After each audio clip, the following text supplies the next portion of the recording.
구약 성경은 150편의 시편들을 모아놓은 것이 시편이에요.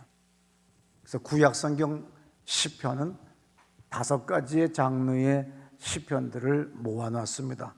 예를 들어서 찬양시, 탄원시, 감사시, 제왕시, 지혜 교훈의 시로 되어 있어요.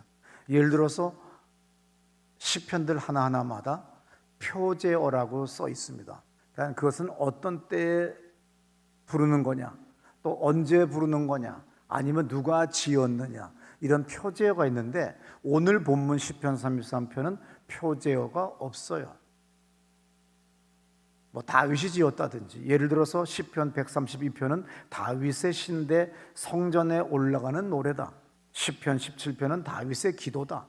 시편 92편은 안식일의 찬송시다. 뭐 이런 식으로 여러 가지 다 표제어가 있는데 시편 33편은 그것이 없습니다. 어떻든 간에 시편은 구약 성경에서나 신앙생활에서 많은 사람들에게 격려와 위로가 되고 또 새 힘을 주는 귀한 말씀이기 때문에 예수님도 누가복음 24장 44절에서 인용을 하시는 장면이 나옵니다. 모세의 율법과 선지자의 글과 시편의 나를 가리켜 기록된 모든 것이 이루어져야 하리라 한 말이 이것이라 하는 그 유명한 예수님의 말씀이 있어요. 제가 김희건 교수님의 시편 주석을 읽었습니다. 그래서 이분은 자기가 자의적으로 시편 33편에 대한 제목을 붙이셨는데 창조의 주와 역사의 주에게 드리는 찬양 그랬어요. 그를 조희선 목사는 뭐라고 이 말씀에 감동을 받았느냐면 33편 9절의 말씀입니다. 그가 말씀하심에 이루어졌으며 명령하심에 견고히 섰도다. 당연히 목사로서, 담임 목사로서 내가 새해에 어떤 말씀을 내가 붙잡고 가야 되는가, 내가 새해에 어떤 말씀을 붙잡고 이 교회와 교인들을 위하여 기도해야 되는가, 주님은 나에게 뭐라고 말씀하시는가, 그것은 아주 정말 담임 목사로서는 무거운 짐이에요. 그 말씀대로 정말 교회가 전진해갔고 우뚝 섰고 또 그 말씀대로 위로와 여러 가지 격려를 받은 것들을 우리는 알게 됩니다. 그래서 저는 이 시편 33편 9절을 읽을 때에 엄청난 힘과 압도적인 어떤 밀려오는 것을 가졌어요. 똑같은 로고스지만, 기록되어진 말씀이지만 나에게 하신 말씀처럼 들리는 것, 그걸 우리는 레마를 받았다 그렇게 이야기합니다. 기록되어진 하나의 말씀이지만 우리가 핸드폰 할 때 그 폰이 헬라어로 포네라고 그래요. 소리예요. 소리를 전달하기 때문에 우리는 핸드폰 이렇게 해요. 뭐 헤드폰 이렇게. 근데 그 포네를 통하여 설교의 말씀을 선포할 때 그 포네를 통하여 듣다가 어느 순간 그것이 나에게 격려가 되고 위로가 되고 또 삶의 어떤 나침반 방향이 되어지는 말씀들을 갖게 됩니다. 그런데 오늘 시편 33편 9절에서 그가 말씀하심에 이루어졌으며 명령하심에 견고히 섰도다. 그가 하나님이 조이서에게 너는 개척을 하여라 그랬어요. 너는 목사가 되어라 그랬어요. 너를 위하여 사는 것이 아니라 나를 위하여 사는 것이다. 그래서 나는 그 말씀이 너무 무겁게 왔고 담대하게 왔기 때문에 뭐 눈치 볼 것 없이 비닐하우스 교회로 뛰어들어가요. 비닐하우스 교회가 철거당해도 나는 지하실을 얻어서 또다시 새롭게 개척을 해도 두렵거나 근심하거나 걱정되는 일이 없어요. 왜냐, 나는 주님이 시킨 대로 나는 그 일을 하는 거니까 환경이 중요하지 않아요. 어떠한 벽도 중요하지 않아요. 바로 이것이 바로 뭡니까? 말씀을 받은 사람의 자세예요. 그래서 저는 오늘 본문 9절에서 큰 은혜를 받은 겁니다. 그가 말씀하셨기 때문에 이루어졌어요. 그가 명령하셨기 때문에 내가 견고히 섰어요. 그러면 된 거예요.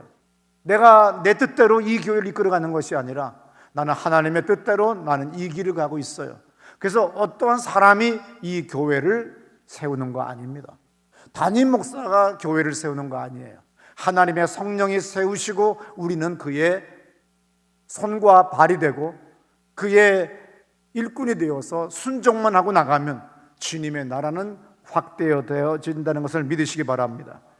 그러므로 나의 꿈을 펼치는 것 아니고, 신앙생활은 담임 목사의 꿈을 펼치는 것도 아니고, 하나님의 영원전부터 계획하신 그것을 이루는 거기 때문에 말씀을 받아야만이 인생이 성공하는 거예요. 말씀을 받지 못하면 사람은 어떻게 됩니까? 방자히 행해요. 그래서 주의 계시가 없기 때문에 사람들은 다 제멋대로 소견대로 살았다고 사사기에 있는 말씀이 기록되어 있는 겁니다. 신앙생활을 시작한 후에 지금까지 저는 살아있는 수없는 말씀을 받았고 경험을 했어요. 시편 107편 10절의 말씀을 들어보세요. 위험한 지경에서 건지시는도다. 그러니까 그가 말씀을 보내요 그들을 고치시고 위험한 지경에서 건지신다고 그랬어요. 주님은 우리에게 결정적인 순간, 평소는 그냥 스쳐 지나가고 귓가로 흘렸던 말씀인데 어느 날 이 말씀이 나한테 팍 하고 압도적으로 덮듯이 오게 되고, 그 말씀이 나에게 하나의 큰 끈아풀이 되고, 비록 작은 끈아풀이지만 나를 건져 올리는, 이 깊은 수렁과 웅덩이에서 건지는 그런 말씀이 되는 걸 믿으시기 바랍니다. 시편 18편 30절의 말씀 들어보세요. 하나님의 도는 완전하고 여호와의 말씀은 순수하니 그는 자기에게 피하는 모든 자의 방패시로다. 네, 하나님의 말씀, 곧 아버지 하나님께 우리가 피하면 모든 자의 방패, 내 삶의 방패가 되시는 걸 믿으시기 바랍니다. 119편 50절을 들어보세요. 이 말씀은 나의 고난 중에 위로라. 주의 말씀이 나를 살리셨기 때문이니라. 네, 다윗이 뭐라고 고백합니까? 이 말씀이 나를 살렸다. 얼마나 놀라워요.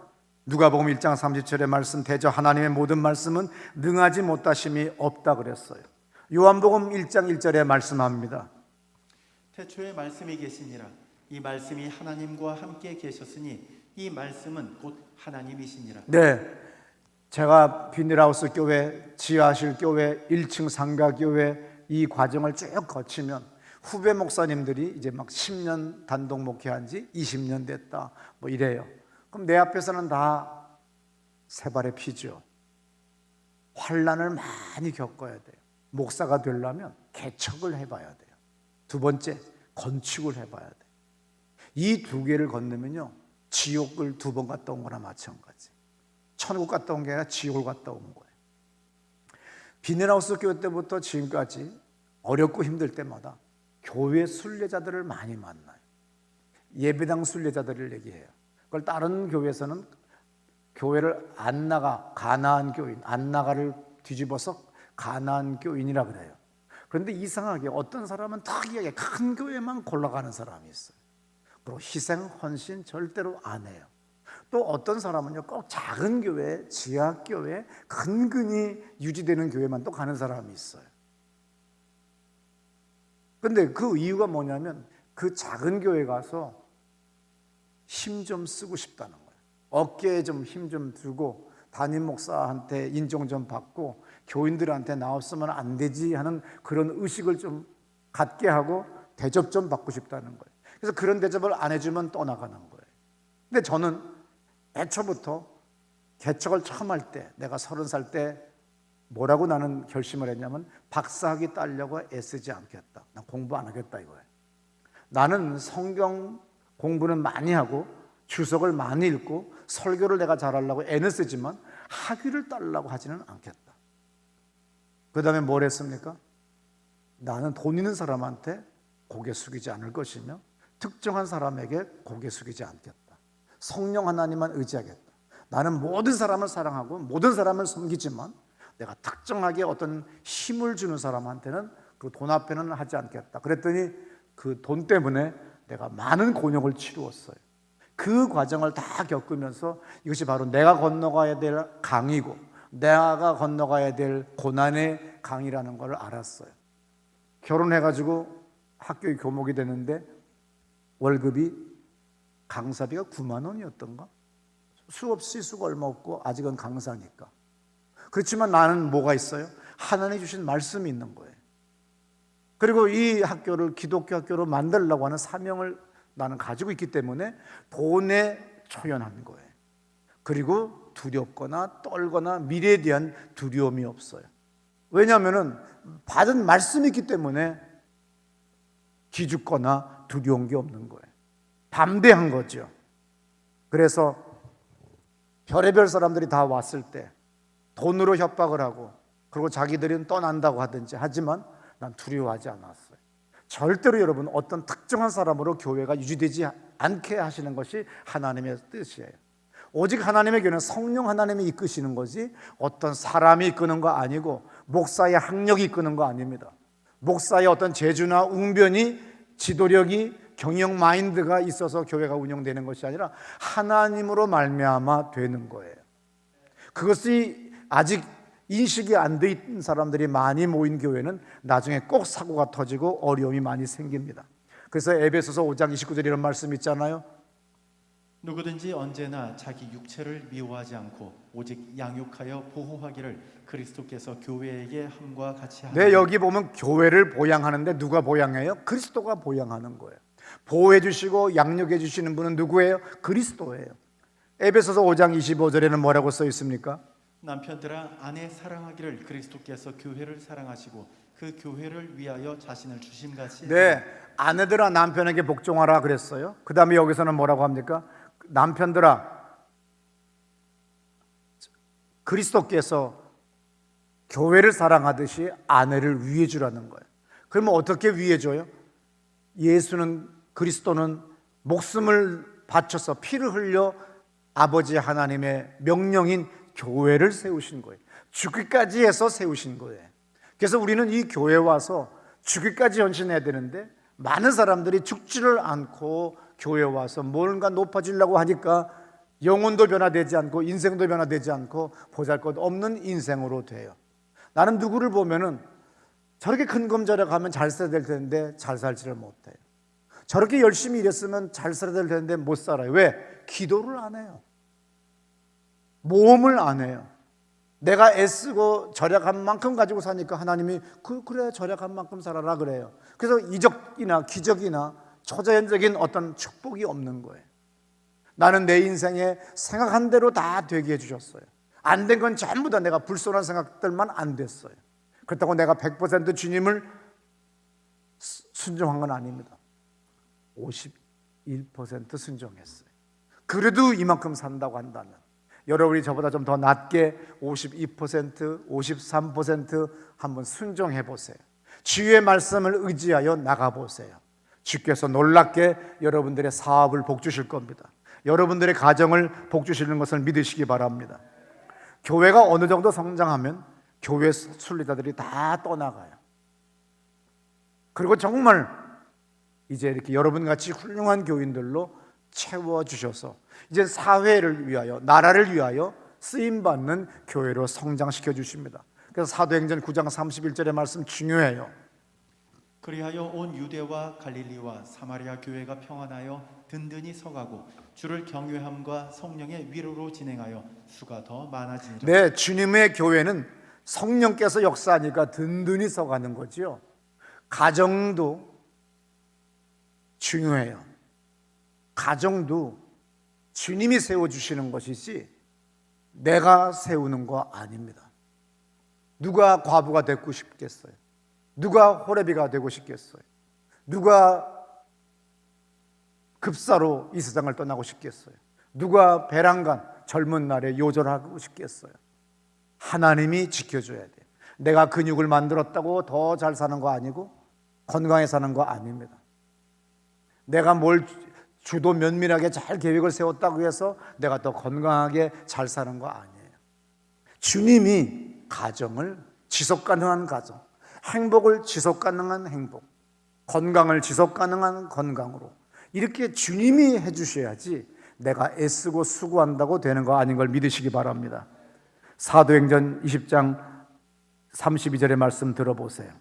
지금 내가 여러분을 주와 및 그 은혜의 말씀에 부탁하노니 그 말씀이 여러분을 능히 든든히 세우사 거룩하게 하심을 입은 모든 자 가운데 기업이 네, 그 말씀이 여러분을 능히 든든히 세우신다고 그랬어요. 말씀이 우리를 든든히 세워요. 왜 담대하지 못해요? 여호수아는 담대합니다. 근데 나머지 정탐꾼과 그 사람의 말에 현혹된 사람들은 전부 다 두려워 떨고 밤새 텐트 앞에 나와서 고성을 지르며 울부짖으며 반역하듯이 사람들은 두렵고 떨림 속에서 밤을 지새워요. 수많은 날들을 그렇게 두려워서. 근데 여호수아는 주님이 명령하셨다야. 주님이 명령하셨다. 그래서 두려움이 없는 거예요. 그래서 인생이 성공하려면, 인생이 은혜를 받으려면 말씀을 받아야 됩니다. 히브리서 4장 12절의 말씀은 유명한 말씀이에요. 우리 다 같이 화면에 히브리서 4장 12절의 말씀 뜨면 읽습니다. 하나님의 말씀은 살아있고 활력이 있어 좌우의 날선 어떤 검보다도 예리하여 혼과 영과 및 관절과 골수를 찔러 쪼개기까지 하며 또 마음의 생각과 뜻을 판단하나니. 예, 히브리서 기자는 뭐라고 합니까? 하나님의 말씀은 살아있다. 그래서 활력이 있어. 살아있기 때문에 움직이는 거야. 움직이는데 어떻게? 좌우의 날이 선 검보다 더 예리하고, 그래서 혼과 관절을 쪼개기까지 하는 역사가 있다는 거예요. 이걸 경험해야 돼요. 이것이 없기 때문에 두렵고 떨리는 거예요. 기록되어진 로고스가 나에게 하신 말씀 같이, 분명히 성경에는 나에게 하신 말씀은 없어요. 오늘 여러분 개개인의 이름을 호명하면서 주님이 말씀하지 않았어요. 하나님은 아브람과 그의 아들 이삭, 야곱, 그의 대를 이어 그의 후손들, 저 다윗, 아니면 뭐 그 누구에게 말씀한 내용이지만, 우리가 이 성령의 조명하에 이것을 읽게 될 때 성령 하나님께 만문을 열면 그것이 꼭 나한테 한 말씀으로 들려요. 나가라, 전진하라, 개척하라. 다른 사람들은 우리는 가족이 많으니 땅을 더 달라고 할 때, 여호수아가 땅 분배할 때 뭐라고 합니까? 스스로 개척하라. 그들이 원망불평밖에 안 해요. 그러나 보잘것없어 보이는 80의 갈렙이라고 하는 영감은 뭐라고 합니까? 내가 주의 말씀 의지하여 이 광야길을 떠난 지 40년 지나 내 나이 80이 됐지만 나는 오히려 더 강건합니다. 그래서 나에게 척박한 땅을 주어도 나는 두렵지 않습니다. 이것이 바로 말씀을 받은 사람의 자세냐 아니냐에 달렸어요. 어거스틴이라고 한 사람은 우리가 성 어거스틴이라고 그러잖아요. 아주 방탕한 사람이에요. 근데 어느 날 로마서 13장 13절 14절의 말씀을 받았어요. 낮에와 같이 단정히 행하고 방탕하거나 술 취하지 말며 음란하거나 호색하지 말며 다투거나 시기하지 말고 오직 주 예수 그리스도로 옷 입고 정욕을 위하여 육신의 일을 도모하지 말라. 네, 우리는 늘 진부한 이 말씀을 늘 많이 들었기 때문에 별 감흥이 없어요. 근데 그날따라 수많은 죄를 범했던 이 어거스틴에게 이 말씀이, 밖에 지나가는 어린아이들이, 노는 아이들이 노래소리의 가사에 회개하라고 하는 그 가사가 있더래요. 그때 옆에 있는 성경책을 펼쳤는데 거기서 바로 로마서 12장 13절 14절의 말씀이 살아 움직여서 나한테 온 거예요. 그래서 그는 모든 죄악을 버리고 이제 예수 그리스도 앞에 무릎을 꿇고 들어왔을 때 주님은 그를 성자로 추앙을 받을 정도로 위대한 사람으로 만들어 주셨습니다. 철학자 헤겔은 요한복음 12장 24절부터 26절의 말씀을 나의 말씀으로 받았어요.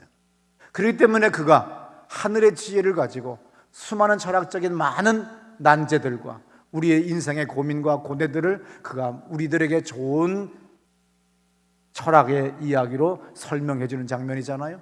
우리 들어보시겠어요? 내가 진실로 진실로 너희에게 이르노니 한 알의 밀이 땅에 떨어져 죽지 아니하면 한 알 그대로 있고 죽으면 많은 열매를 맺느니라. 자기의 생명을 사랑하는 자는 잃어버릴 것이요 이 세상에서 자기의 생명을 미워하는 자는 영생하도록 보전하리라. 사람이 나를 섬기려면 나를 따르라. 나 있는 곳에 나를 섬기는 자도 거기 있으리니 사람이 나를 섬기면 내 아버지께서 그를 귀히 여기시리라. 아멘. 그래서 오늘 이 헤겔은 나의 하나님이 주신 말씀, 나의 말씀, 이것들이 있기 때문에 그가 인생에 수많은 인생들 가운데 큰 빛을 내는 사람들로 삶을 살아갈 수 있는 것은 바로 말씀이에요. 저는 내 생에 말씀 때문에 두려워하지 않았어요. 왜 두려움이 없겠어요? 내일에 대한 두려움이 왜 없겠어요?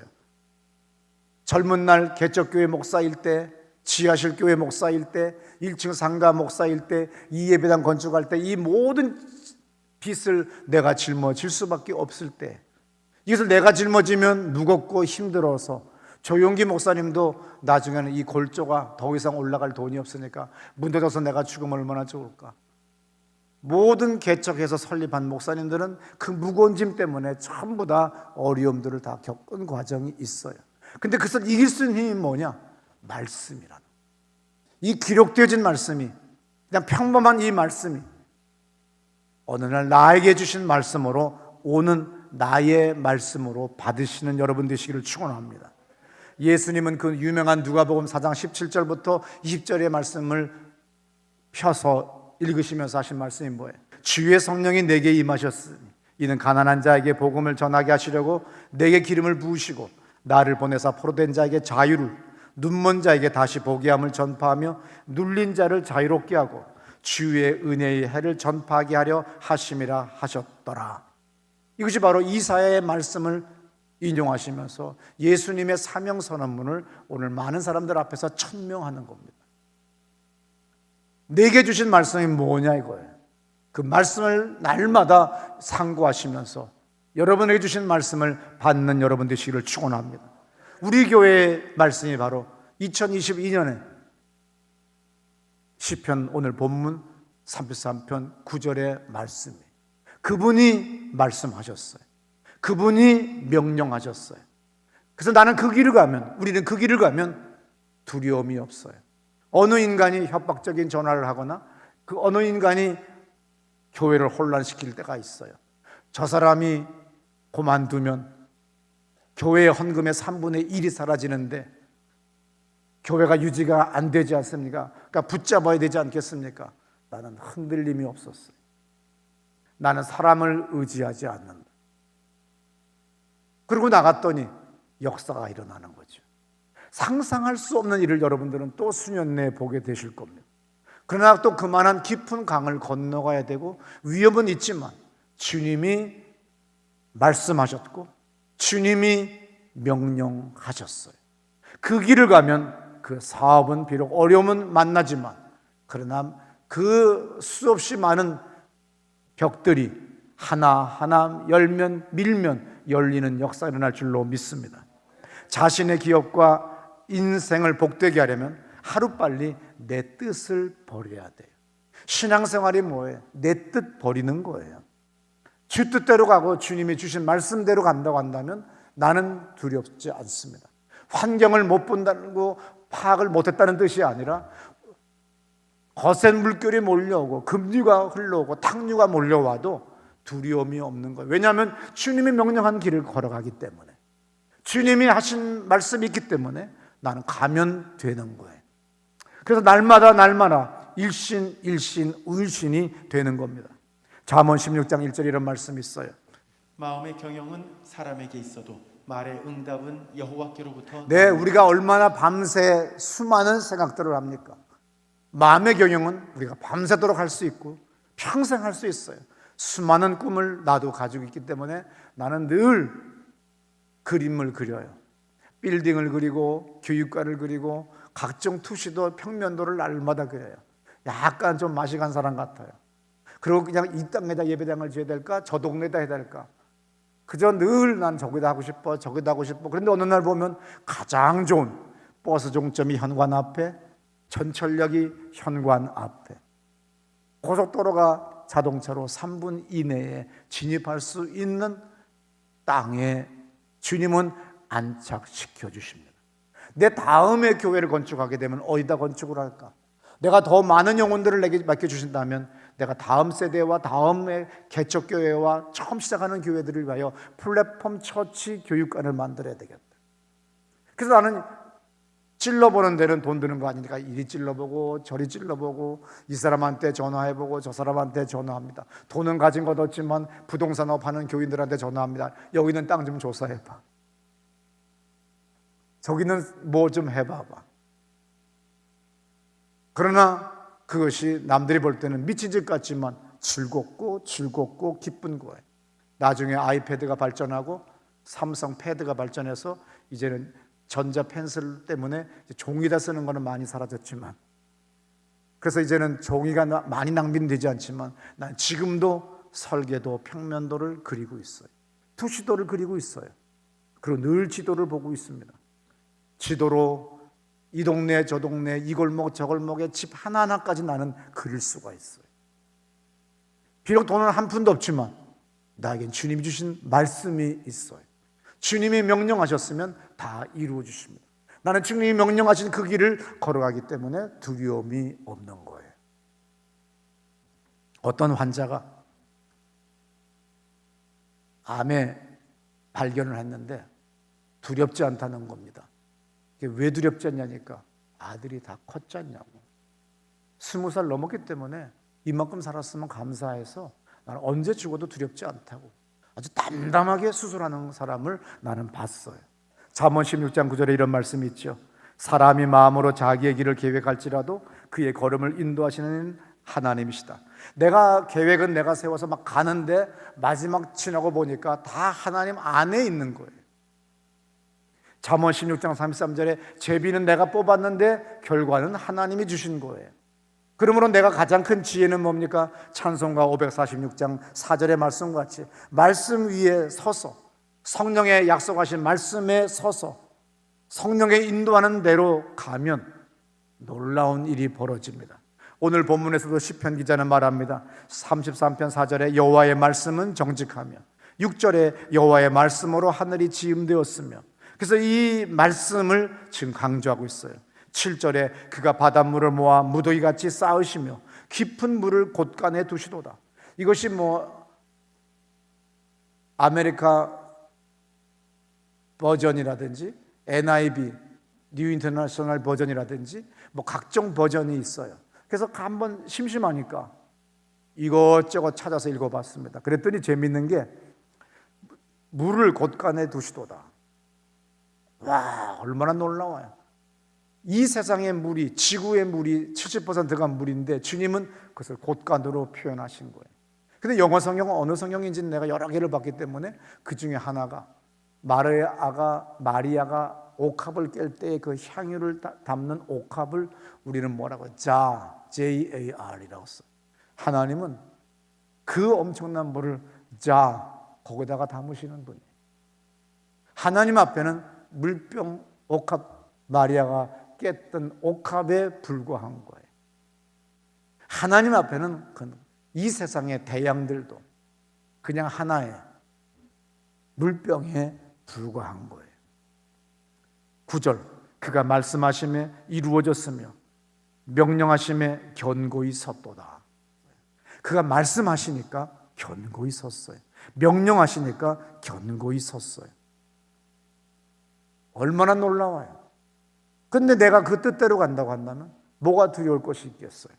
그래서 시편 33편 11절부터 이런 말씀이 있죠. 하나님의 계획은 영원히 서고 그의 생각은 대대에 이르리로다. 그래서 하나님을 자기 하나님으로 삼은 사람은 복이 있고 하나님의 기업으로 선택된 백성은 복이 있다. 13절 여호와께서 하늘에서 굽어보사 모든 인생을 살피시고 그가 거하시는 곳에서 세상의 모든 거민들을 굽어 살피시는도다. 그는 그들 모두의 마음을 지으시며 그들이 하는 일을 굽어 살피시는 이로다. 아주 중요합니다. 하나님은 이 세상에 공의롭지 못하고 정의롭지 못하고 그리고 죄진 사람들이 더 큰 소리 치고 사는 세상인데 어떻게 처리를 안 하시는 것 같지만 침묵하시고 외면하시는 하나님 같지만 아니에요. 우리가 세월 지나 되돌아보면 주님은 얼마나 완벽하게 처리하셨는지를 알 수가 있습니다. 이사야 66장 1절부터 4절에 보게 되면 하나님은 우리를 계속해서 가증한 짓을 하고 회개하지 않고 계속 나가게 되면 그 짓을 더 하게 된다고 써 있어요. 그래서 하나님의 유혹을 역사하사 우리를 미혹해 하신다고 그랬어요. 그래서 우리가 갈라디아서나 데살로니가서에서도 보면 하나님 우리들을 유혹할 때가 있다고 그랬어요. 하나님이 귀신들을 통하여 유혹시킬 때가 있어요. 4절의 말씀 이사야 66장 4절 한번 보여주세요. 나 또한 유혹을 그들에게 택하여 주며 그들이 무서워하는 것을 그들에게 임하게 하리니 이는 내가 불러도 대답하는 자가 없으며. 네, 하나님의 뜻대로 가지 아니할 때는 우리도 언젠가는 나쁜 짓 계속하다가 이러다가 죽는 거 아니요? 이러다가 사고 나는 거 아니에요? 하다가 정말 그 일들이 하나씩 벌어지는 걸 우린 다 경험해 봤을 거예요. 그래서 시편 33편 오늘 본문에서 16절에 많은 군대로 구원 얻은 왕이 없으며 용사가 힘이 세어도 스스로 구원하지 못하는도다. 구원하는 데에 군마는 헛되며. 옛날에 나귀 타고 전쟁할 때도 있었어요. 그런데 역사 속에 그렇게 좋은 에집트의 말과 아라비아의 말을 가지고 왔지만 그걸로도 이기지 못하고 군대가 많아도 능히 구하지 못한다는 거예요. 오직 하나님만이 역사한다는 겁니다. 그래서 마태복음 6장 9절에서 10절까지 예수님이 이런 말씀하시잖아요. 너희들이 기도할 때 이렇게 기도하라. 나의 뜻이 이루어지는 것이 아니라 뜻이 하늘에서 이루어진 것처럼 땅에서도 이루어지기를 원한다고. 그리고 기도할 때 주님이 나의 말씀으로 해결에게 주셨듯이, 또 어거스틴에게 주셨듯이, 오늘 저에게 주셨듯이 여러분도 말씀을 받는 사람 되시기를 축원합니다. 사도행전 8장 14절에 이런 말씀이 있어요. 마지막 말씀 들어보세요. 예루살렘에 있는 사도들이 사마리아도 하나님의 말씀을 받았다 함을 듣고 베드로와 요한을 보내매. 많은 사람의 교회에 와서 말씀을 들어요. 우리는 말씀을 받아야 됩니다. 우리가 내가 집에서 성경 말씀을 낭독하는 것도 어느 순간 나에게 로고스가 포네를 통하여 레마로 오듯이 받아야 됩니다. 받으면 담대해져요. 받으면 견디고 버티고 이길 힘을 얻게 됩니다. 우리 자리에서 벌떡 일어나셔서 우리 기도합시다. 하나님, 이 젊은이들, 우리 교회 젊은이들에게 함께해 주옵소서. 환난과 역경 속에 살아갈지라도 주님이 우리에게 말씀을 주시면 내가 나의 좌표를 알 수가 있습니다. 나침반이 되어 주셔서 나의 가는 길을 인도해 주실 수가 있습니다. 갈 길을 밝히 보여주시고 성령님 세임 주세요. 그리고 우리 청년들을 축복해 주세요. 우리 1분간 오른손 들고 기도합니다.